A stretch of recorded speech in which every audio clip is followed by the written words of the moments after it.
10 features of narcissistic leaders that I've, 6 of them that I've derived or found from other sources, and then 4 of my own. Number 1, all decision-making centers on men. It always comes back around to what they want to do, even if they seem to be empowering. Number 2, impatience or a lack of ability to listen to others. Number 3, delegating without giving proper authority or with too many limits. Number 4, feelings of entitlement. I could explain each and every one of these, but if you hear one that you want more explanation on, we can come back. Number 5, feeling threatened, intimidated by other talented staff.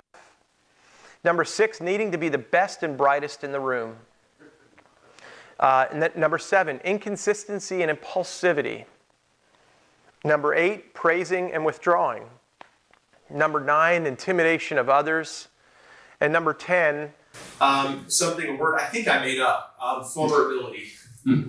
Not vulnerability, but vulnerability. The ability to sort of convince people that you're being vulnerable or you're sharing honestly, but really it's for the sake of drawing you in to their orbit.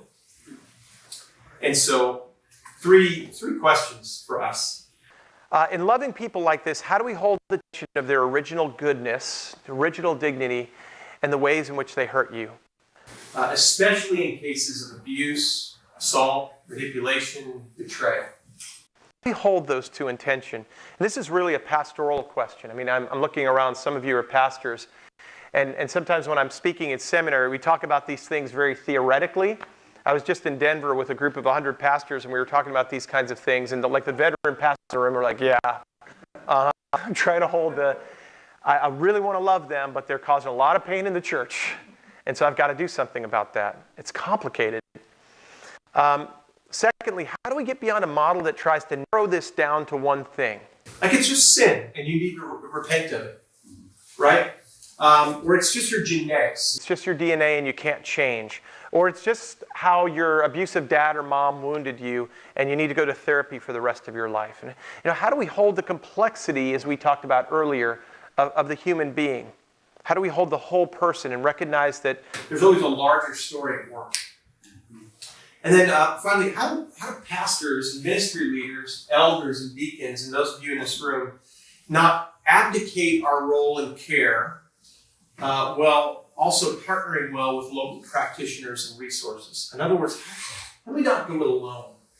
Sometimes pastors, especially some of our grads, find themselves in, let's say, rural contexts where it feels like there are no resources at all.